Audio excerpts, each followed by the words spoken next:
Our channel. So finally Delhi university ने first round की seat जो है वो एलोकेट कर दी है। तो आप भी चेक करके आओ दिल्ली यूनिवर्सिटी ने आपको कौन सी सीट एलोकेट की है, कौन सा कॉलेज मिला है आपको, कौन सा कोर्स मिला है आपको, और जो भी कॉलेज या कोर्स मिला है उसका स्क्रीनशॉट लेके मेरे पास इंस्टाग्राम पे जरूर शेयर करना, ठीक है।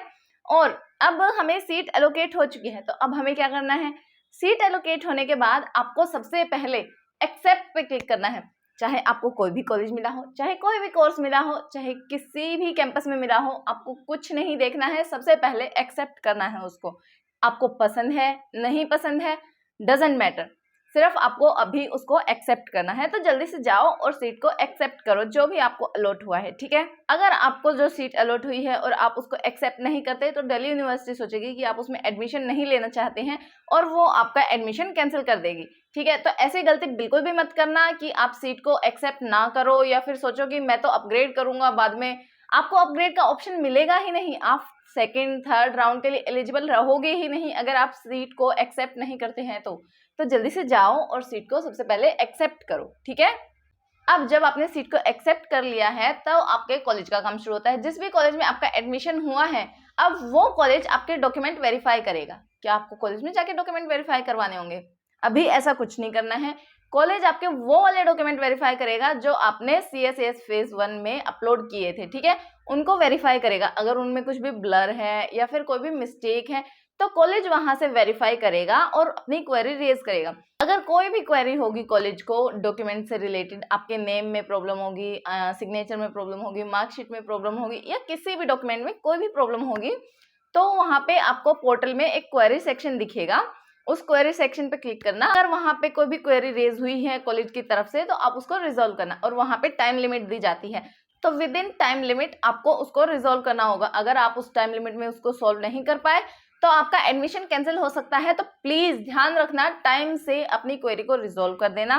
जो भी कॉलेज ने पूछा हो, जो भी कॉलेज ने मांगा हो, उनको दे देना, ठीक है।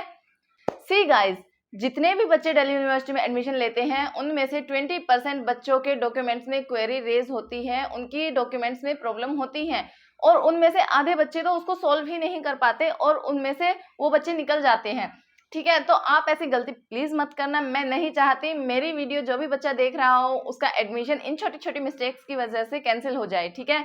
तो आप अपना एडमिशन कैंसिल मत करवाना।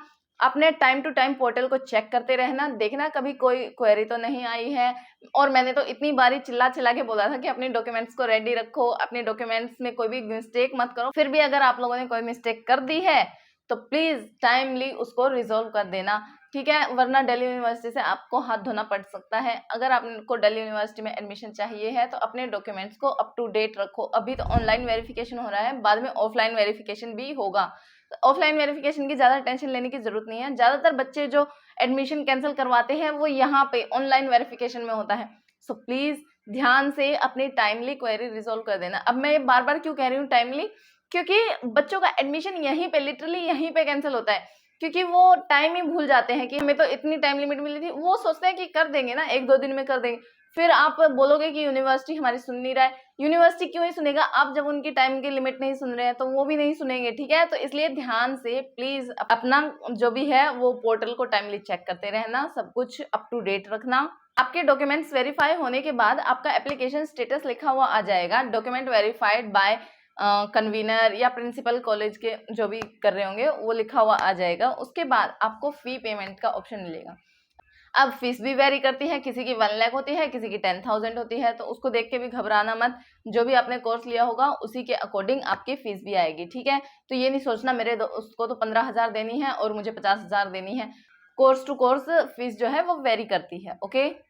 और फीस भी टाइमली पे कर देना, क्योंकि लास्ट डेट जो है वो 21 अगस्त है। 4:59 PM तक आप अपनी फीस को पे कर सकते हैं, 21 अगस्त तक। और आपने अगर तब तक फीस पे नहीं की तो आपका एडमिशन कैंसिल हो जाएगा। अब फीस कैसे पे करनी है? कॉलेज में जाके कोई फीस पे नहीं करेगा, ऑनलाइन मोड से आपकी फीस पे होगी, ठीक है। कॉलेज में जाके फीस पे नहीं करनी होती है, ऑनलाइन पे करनी होती है। अब एक क्वेरी ये आती है बच्चों के मन में कि जो हमने बैंक अकाउंट नंबर दिया था क्या सिर्फ हम उसी से पेमेंट कर सकते हैं? तो ऐसा कुछ नहीं है, आप पेमेंट किसी भी अकाउंट से कर सकते हैं। वो अकाउंट नंबर आपसे इसलिए मांगा गया था ताकि आपको रिफंड करते टाइम उस अकाउंट में पैसे आएंगे आपके, ठीक है। अभी आप किसी भी अकाउंट नंबर से पे कर सकते हो, उसमें कोई प्रॉब्लम की बात नहीं है।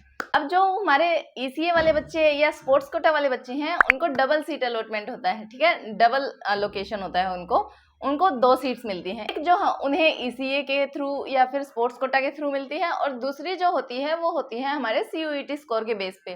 तो अब आपको चूज करना है कि आपको कौन सी सीट चाहिए, ठीक है। आपको 2 कॉलेज मिलेंगे, 2 ऑप्शंस मिलते हैं आपको, आप उनमें से एक चूज कर सकते हो और एक चूज करने के लिए आपको दूसरे वाले को कैंसिल करना पड़ेगा पहले। तो ऐसे होती है ईसी और स्पोर्ट्स कोटा वाले स्टूडेंट्स की सीट अलॉट, उनको 2 ऑप्शन मिलते हैं, ठीक है। तो आप अपनी मर्जी से सिलेक्ट कर सकते हो, जो भी आपको कोर्स अच्छा लगे, जो भी आपको कॉलेज अच्छा मिले, 2 ऑप्शन मिलते हैं, दोनों में से कोई एक ले लेना, ठीक है। एंड फिर फर्दर आपका भी सेम प्रोसेस होगा, डॉक्यूमेंट्स वेरीफाई होंगे एंड फीस पेमेंट होगी आपकी। उसके बाद आपको अपग्रेड के लिए ऑप्शन मिलेगा 22 को, ठीक है।